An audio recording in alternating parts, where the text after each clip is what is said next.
Ok, te voy a explicar cuál es el significado de la integral definida. Para empezar, te voy a explicar cómo se crean las matemáticas, cómo se construyen. En matemáticas tenemos tres fases básicamente. Primero tenemos unos problemas que queremos resolver. Por ejemplo, René Descartes quería calcular el ángulo con el que se cortan dos curvas. Él acababa de crear la geometría analítica y cuando graficaba dos ecuaciones y esas gráficas se intersecaban, chocaban, por así decirlo, pues formaban ahí, en ese punto de intersección, formaban un ángulo. Y lo que Descartes quería calcular era el ángulo que se forma entre esas dos curvas. Galileo Galilei y Christian Huygens estaban trabajando con la construcción de telescopios y de relojes. Christian Huygens estaba diseñando relojes con péndulos y él quería saber posición y velocidad para cada instante del péndulo. Galileo estaba construyendo telescopios para hacer observaciones y él estaba tratando de aplicar las leyes de la refracción y de la reflexión. Entonces necesitaba calcular para cada punto de la lente, necesitaba calcular la normal a esa lente, digamos a la superficie de la lente. Y para calcular la normal, él necesitaba calcular la recta tangente. Pierre de Fermat estaba tratando de calcular máximos y mínimos de lo que ahora conocemos como función. Galileo Galilei y también Isaac Newton estaban estudiando velocidad y aceleración de cuerpos en movimiento.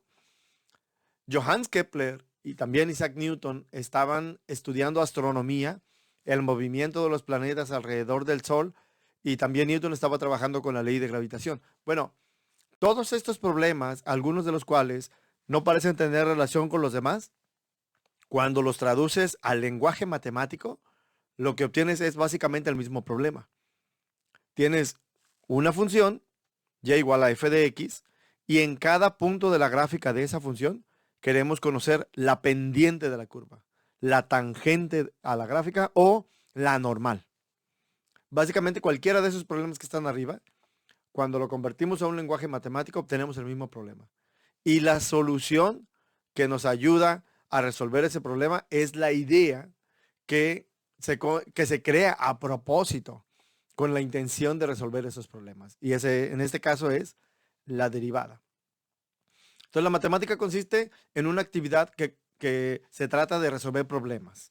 Con la intención de resolver esos problemas, se crean técnicas, se crea un lenguaje matemático. El lenguaje matemático sirve para comunicar los problemas, para comunicar la forma como se resuelven los problemas.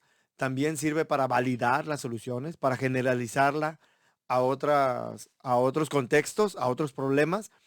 Y finalmente surgen los conceptos o las ideas, como en este caso la derivada. Lo mismo para la integral. Desde la época de Arquímedes, también Kepler estaba tratando de calcular áreas, volúmenes, longitudes de gráficas de funciones o de curvas. Cavalieri, Viviani, Fermat, muchos otros estaban resolviendo básicamente los mismos problemas. Galileo Galilei, Isaac Newton estaban tratando de calcular distancias recorridas por objetos en movimiento en su estudio de la velocidad y la aceleración. Johannes Kepler e Isaac Newton estaban tratando de calcular posición de planetas y de estrellas, estudiando la astronomía. Newton y Leibniz estaban estudiando la variación y la acumulación y muchos otros, Saint Vincent, Goulding, Gregory, Barrow, estaban resolviendo otros problemas y todos esos problemas, cuando los traduces a un lenguaje matemático, obtienes exactamente el mismo problema. Yo tengo una función, quiero calcular el área delimitada por la gráfica de esa función, el eje X y dos rectas verticales, X es igual a y X es igual a B. Bueno, todos esos problemas, algunos de los cuales no parecen tener relación unos con otros, en matemáticas básicamente es el mismo problema. La mejor estrategia para resolver esos problemas de la manera más eficiente es, en este caso, el concepto de integral definida. De nuevo, la matemática consiste en resolver problemas y con la intención de resolver esos problemas, las personas que están resolviéndolos, los matemáticos, los físicos, crean un lenguaje. Ese lenguaje les permite comunicar los problemas, la forma como se resuelven, validar las soluciones, generalizar esos procedimientos o esos conceptos a otros contextos. Y finalmente surge el concepto de integral definida, o sea, surge la idea matemática. Entonces, la idea, el concepto, encapsula todo el procedimiento, encapsula toda esa actividad.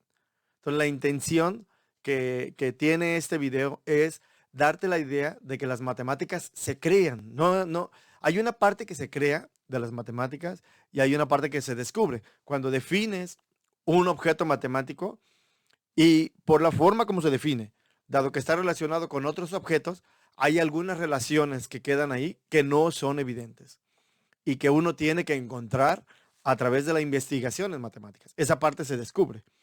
Pero los objetos matemáticos, las técnicas en sí, surgen para resolver problemas. Obviamente algunos problemas son internos a la matemática, o sea, dentro de la misma matemática busca resolver problemas.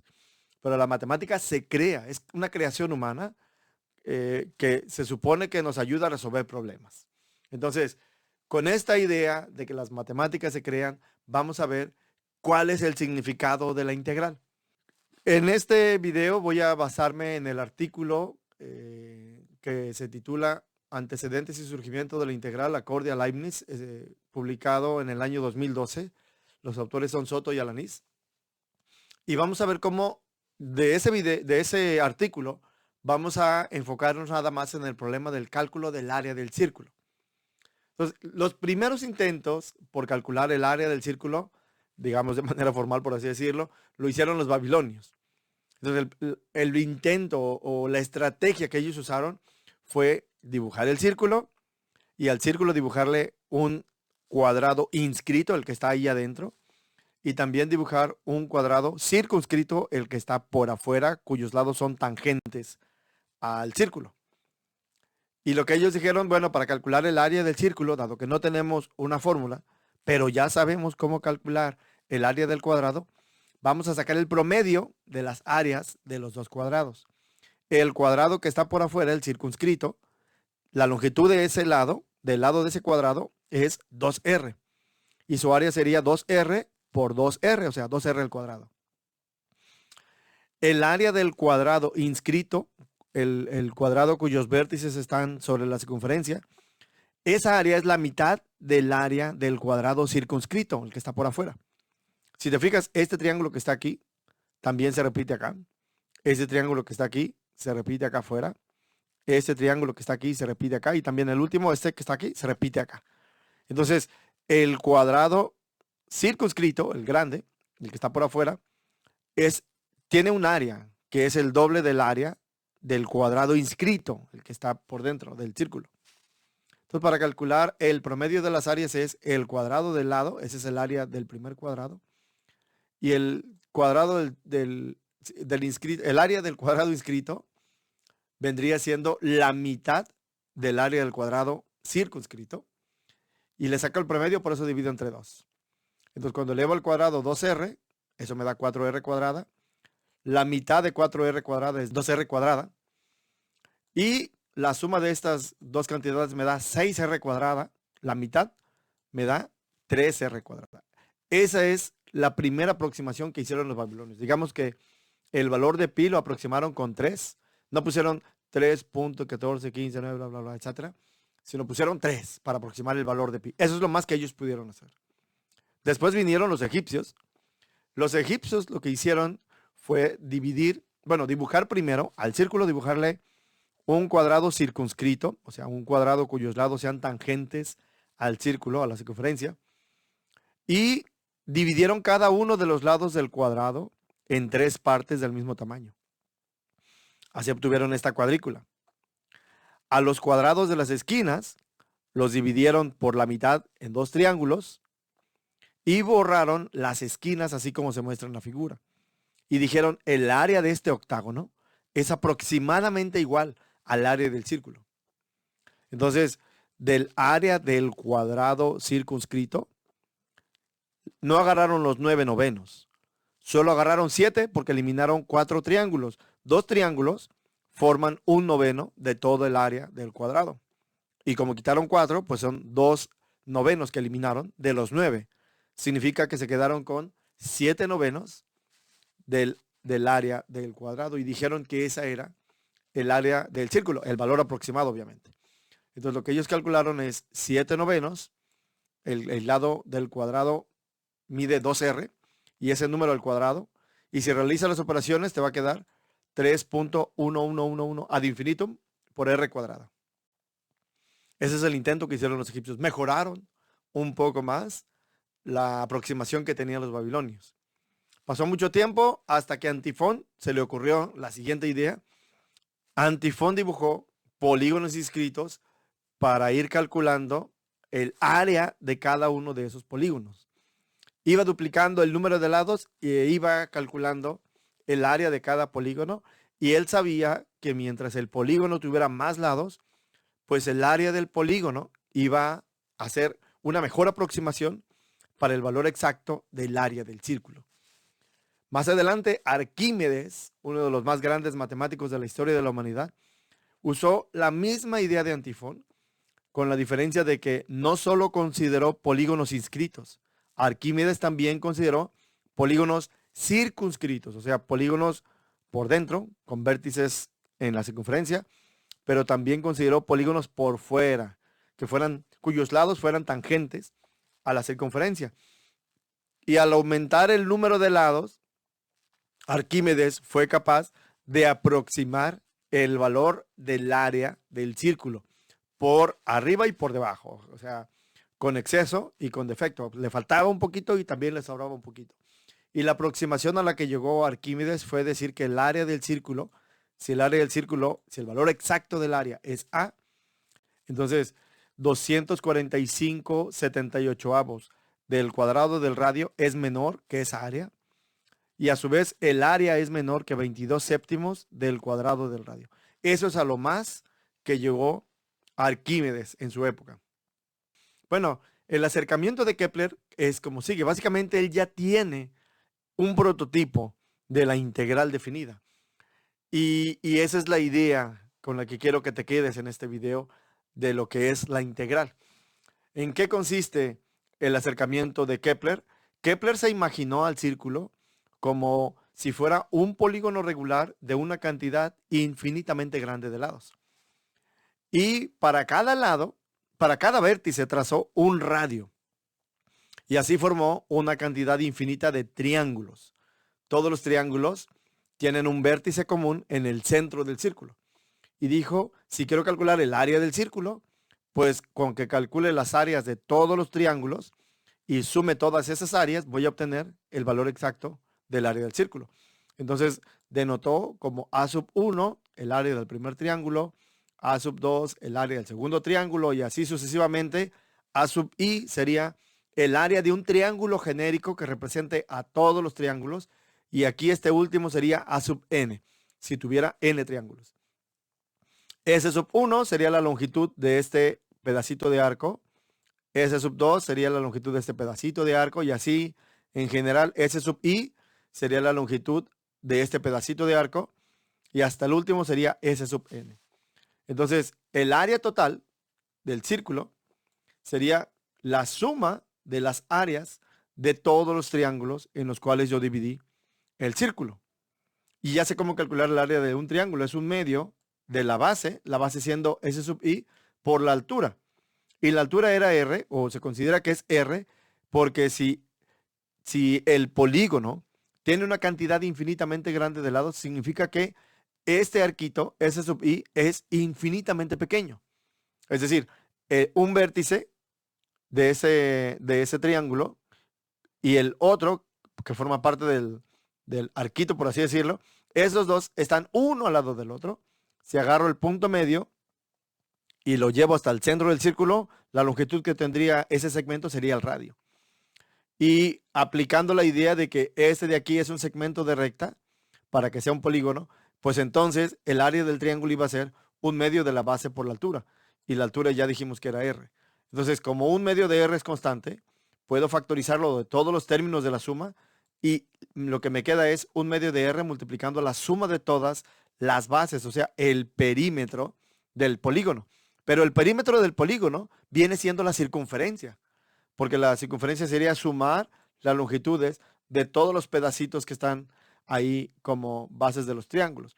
Y ya sabía Kepler cómo calcular La circunferencia es el doble de pi por el radio. Si hacemos la operación 2 por 1/2 me da 1, pi por r me da pi por r cuadrada. Y esa es la fórmula para calcular el área del círculo que todo mundo aprende en primaria. Kepler entendió la idea de la integral antes de que se construyera el concepto. O sea, Kepler ya tenía un prototipo. ¿En qué consiste ese prototipo? Pues Kepler quería calcular algo, en este caso área, algo de un todo, y para calcularlo, lo que hizo fue considerar al todo como dividido en una cantidad infinitamente grande de partes. Y agarró una parte genérica, pero la división la hizo de tal manera que para cada parte él pudiera calcular lo que quería calcular del todo. Es decir, él dividió en triángulos porque él ya sabía cómo calcular el área de cada triángulo. Entonces consideró una parte genérica, A sub i, y esta parte genérica representa todas las partes en las que dividió el todo. Para esa parte calculó lo que quería calcular del todo, o sea, calculó el área, y después sumó todas las partes. Después de simplificar, obtuvo el valor del área del todo, o sea, la cualidad que él deseaba calcular de inicio. Esa es la idea de la integral. Tienes un todo al que le quieres calcular una cualidad, la divides apropiadamente, o sea, la divides convenientemente, de manera que te convenga. ¿Cómo te va a convenir? Pues de manera que en cada parte puedas calcular esa cualidad que quieres calcular del todo. Agarras una parte genérica, a esa parte genérica le calculas la cualidad y después sumas todas las partes. Cuando obtienes el resultado, cuando obtuvo, por ejemplo, en este caso Kepler, pi por r cuadrada era el área de todo el círculo, ahí sumó todas las partes sin que le faltara alguna. Por eso obtuvo el todo íntegro. Entonces, por eso se llama ese concepto integral, porque divides en partes y luego recuperas el todo íntegro sin que te falte una de sus partes. Ahora quiero explicarte cómo calcular el área del círculo con una integral. Te lo voy a explicar de 3 maneras distintas. El primer método va así. Supongamos que no tengo una fórmula para calcularlo. Lo que voy a hacer es dividir al todo en una cantidad infinitamente grande de partes, de tal manera que en cada parte yo le pueda calcular el área. Entonces, el primer método es dividirlo en anillos concéntricos. Y lo que voy a hacer es considerar un anillo genérico, este que está aquí. Voy a suponer que ese anillo representa a todos los anillos que están ahí. Y a ese anillito le voy a calcular el área. Entonces voy a imaginar que recorto el anillo por aquí y esta circunferencia la extiendo igual que la otra que estaba por afuera. Esta circunferencia la extiendo. Voy a suponer que el radio de la circunferencia interna del anillo es X y el radio de la otra que está por afuera es X más DX. De manera que el ancho de ese disquito, de ese anillo, va a ser DX. Entonces, cuando los extienda, lo que voy a obtener es una figura así como un trapecio. Y yo le voy a calcular el área de ese trapecio. El área del trapecio es base mayor más base menor entre 2 por la altura. Entonces, la base mayor sería 2pi por el radio externo. La base menor sería 2pi por el radio interno, o sea, sería esta circunferencia básicamente. Ese es 2pi por x. Y la otra circunferencia sería 2pi por el radio, y el radio es x más dx. Y la altura del trapecio es el grosor, es el ancho o la distancia entre los dos círculos, entre las dos circunferencias, y eso sería dx. El área sería de ese elemento diferencial, de ese elemento de área sería 2pi por x, que es la base menor, más la base mayor, y todo entre 2. Si simplifico este 2 con el denominador, pues me queda pi por x más pi por x más dx, ¿verdad? Me quedaría pi por x más pi por x más dx. O sea, me quedaría 2 veces pi por x más dx, que es lo que tengo aquí. Bueno, dx es una cantidad infinitamente pequeña, comparada con 2x. O sea, x viene siendo la distancia desde el centro hasta el punto donde yo consideré el anillo. Pues esa distancia es infinitamente grande comparada con dx, porque yo dije que iba a dividir el círculo en una cantidad infinitamente grande de partes y cada partecita es infinitamente pequeña, o sea, infinitamente delgada. Dx es infinitesimal. Entonces, esta cantidad comparada con dx vale 0. Así que yo puedo multiplicar 2pi por x y ese resultado por dx y ese vendría siendo el área de este diferencial. Entonces, ya calculé el área del elemento genérico y ahora hago la suma de todas las partes. ¿Cómo hago la suma? Pues el área total va a ser igual a la suma, esa es la integral, de todos los diferenciales de área en mi región de interés. ¿Cuál es mi región de interés? Pues tengo que empezar en el centro del círculo, en x es igual a 0, y tengo que terminar en x es igual a a. Entonces, sumo todos los diferenciales de área desde x es igual a 0 hasta x es igual a a, y aquí escribo cuánto vale mi diferencial de área de acuerdo a lo que calculé acá arriba. 2pi es una constante. Recuerden que esta es una suma. Todos los términos tienen 2pi, significa que lo puedo factorizar y me va a quedar 2pi por la integral de 0 a a de x diferencial de x. Y eso es 2pi por el cuadrado de x entre 2 y eso se evalúa desde 0 hasta a. Entonces, evaluar en a, aquí me da a cuadrada entre 2. Bueno, este 2 se va a cancelar con este 2, ¿verdad? Me quedaría pi por a cuadrada y cuando evalúo en 0 me va a dar 0. Entonces el resultado sería pi por a cuadrada. Ese es el primer método. Hice lo mismo.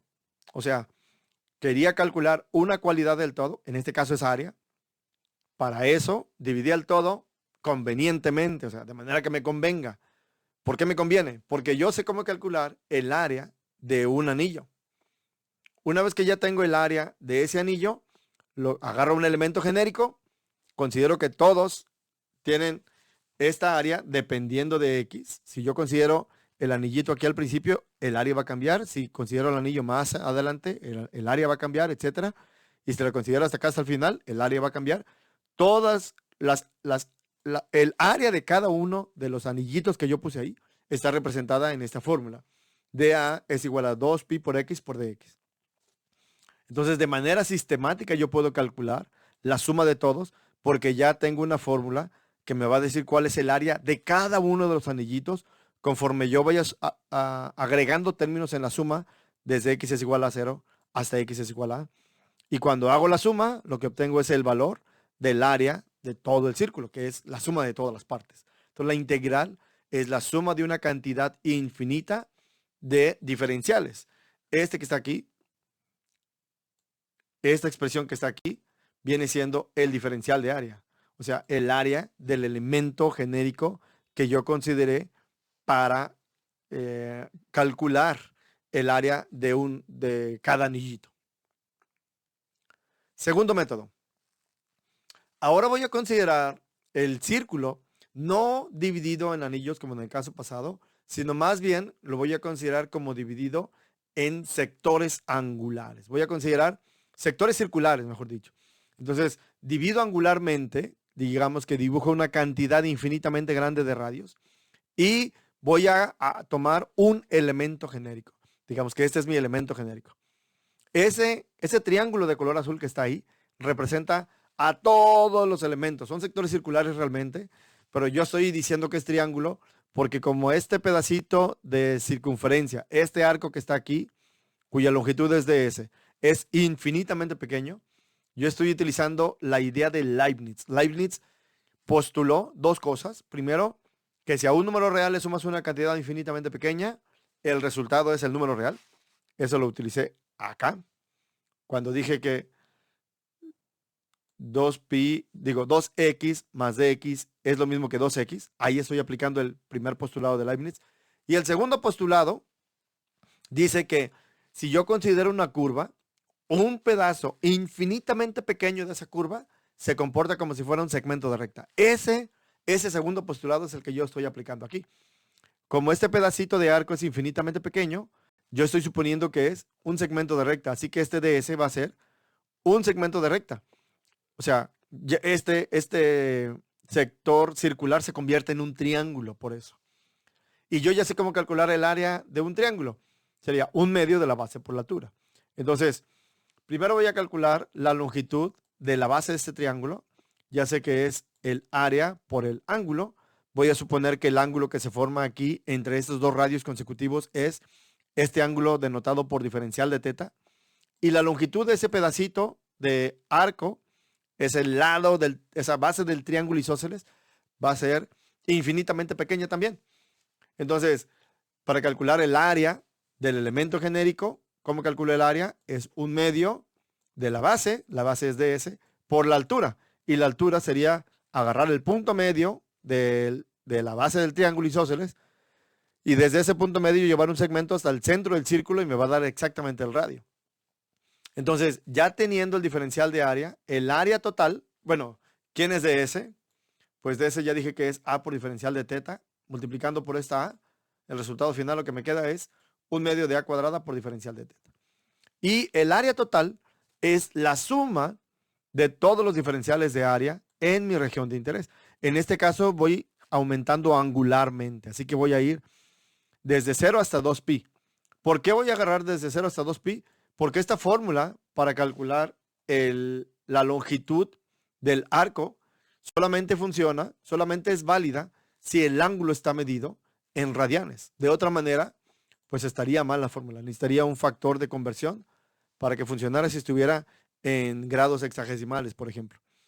Entonces, suponiendo que el ángulo está en radianes, voy a poner mis límites desde teta igual a 0, o sea, desde el eje X, hasta teta igual a 2pi, o sea, le voy a dar toda la vuelta al origen hasta llegar otra vez al eje X y voy a sumar las áreas de todos los triángulos. En este caso, 1/2 y a son constantes. Significa que 1/2 de a cuadrada es un número constante. Y ese factor constante aparece en todos los términos de mi suma. Recuerden que la integral es la suma de una cantidad infinita de términos. Como todos los términos tienen ese factor constante, puedo sacarlo de la integral factorizando de todos los términos y sumar simplemente los diferenciales de teta. Entonces, cuando yo integro, lo que obtengo es teta evaluado de 0 a 2pi multiplicado por 1/2 de a cuadrada. Cuando evalúo en 0, obviamente va a dar 0. Cuando evalúo en 2pi, me va a dar 2pi por 1/2 por a cuadrada. Y cuando simplifique 2pi por 1/2, me va a quedar 1 y el resultado es pi por a cuadrada. Último método. El último método es el que yo supongo que si ya llevaste cálculo en prepa, es el que viste en tu clase de cálculo. Entonces, lo que voy a hacer en este caso es considerar al círculo como si estuviera dividido en tiras verticales. Voy a dividirlo en una cantidad infinitamente grande de tiras verticales. Voy a calcular el área solamente de una cuarta parte del círculo. Por la simetría del círculo respecto del centro, si yo calculo el área de la cuarta parte del círculo, multiplicando por 4, ya tengo el área de todo el círculo. Así que voy a considerar solamente una cuarta parte. Esa cuarta parte voy a dividir a lo largo del eje X en una cantidad infinitamente grande de partes. Y cada partecita tiene tamaño dx. Y voy a considerar un elemento genérico, digamos un rectángulo infinitamente delgado, a una distancia x del eje Y. Entonces, el ancho de ese rectángulo, la base, la longitud de la base es dx. La altura va a ser f de x, porque ¿cómo calculo yo el punto que está en la circunferencia? Evalúo la función en x. ¿Y cómo obtengo esta función? Pues de la ecuación de la circunferencia de espejo Y. Como yo estoy considerando solamente la parte positiva, la parte que está arriba del eje X, pues considero la parte positiva para Y. Y lo que obtengo es Y igual a raíz de a cuadrada menos x cuadrada. Esa sería la función f de x que va aquí. Entonces, ya sé cómo calcular el área de ese elemento diferencial. Es el área de un rectángulo. Base por altura. Multiplico f de x por dx. Entonces, cuando yo calcule el área del elemento diferencial, este elemento diferencial es el elemento genérico, representa a las áreas de todos los rectángulos y lo calculo como base por altura. La base mide dx y la altura mide f de x. Pero ya sé quién es f de x. La función es raíz de a cuadrada menos x cuadrada y eso multiplicado por dx.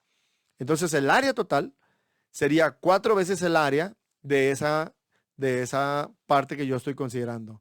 Estoy considerando la cuarta parte. Entonces 4 veces la suma de todos los diferenciales de área en la región que yo estoy considerando. Entonces, ¿quién es el diferencial de área? Ya lo puse aquí arriba, ¿verdad? sería la raíz de a cuadrada menos x cuadrada. Eso lo sustituyo aquí. Ese es f de x por dx. Y recuerden que estoy calculando solo la cuarta parte. Así que los límites van desde x es igual a 0 hasta x es igual a. La antiderivada de esa función está en otro video. Te voy a poner la liga en la descripción de este video. Entonces, la antiderivada de esa función es esta expresión que está aquí. Eso multiplicado por 4, es este 4. Y los límites de integración van desde 0 hasta a. Haciendo la evaluación, cuando evalúe en a, este término se hace 0. Cuando evalúe en 0, este te hace 0. Y aquí cuando evalúe en a, aquí tengo arcoseno de x sobre a. Y eso me va a dar pi entre 2 por a cuadrada. Y luego entre 2 va a dar pi entre 4. Y luego cuando evalúe en 0, arcoseno de 0 me da 0. Así que evaluando y simplificando, el resultado final es pi por a cuadrada. Entonces, la idea de la integral, el significado es, tengo un todo al que le quiero calcular alguna cualidad. En este caso yo puse área porque me basé en el artículo de Soto y Alanís, publicado en el 2012, en donde explican cómo se creó o cuál fue el trayecto, la resolución del problema del cálculo del área del círculo. Entonces, por eso utilicé solamente ese.